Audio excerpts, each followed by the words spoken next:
Walimatul urus pun tak payah pergi. Kecuali tuan-tuan yang kahwin. Boleh pergi ya. Haji senyum je. Orang yang meninggalkan solat dengan sengaja tanpa keuzuran, bukan sebab tertidur ya. Bukan, kalau tuan-tuan pergi kenduri, katalah Ustaz macam tu kan, balik jalan jam sampai lambat sangat, pukul 4 pagi sampai rumah kan. Sebab ada accident semua tu. Ni tuan drive kan, bini berdengkur sebelah tu ya, jadi sampai rumah kita kunci telefon ni, kunci jam ni, 2 telefon bini pun kunci nak bangun subuh kan. Tiba-tiba sedar-sedar tu 7.20. Itu tak sengaja tu ya. Ni yang sengaja ialah dia tengok bola sampai pukul 3.30 pagi.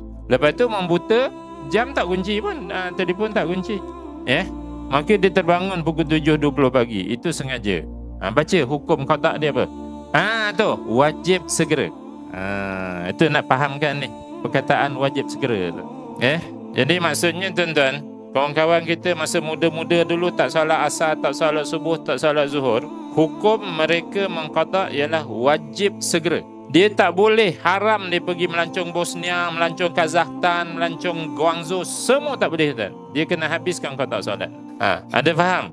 Walimatul urus pun tak payah pergi. Kecuali tuan-tuan yang kahwin. Boleh pergi ya. Haji senyum je. Okey, faham dah? Perkataan wajib segera. Solat yang ditinggalkan tanpa keuzuran.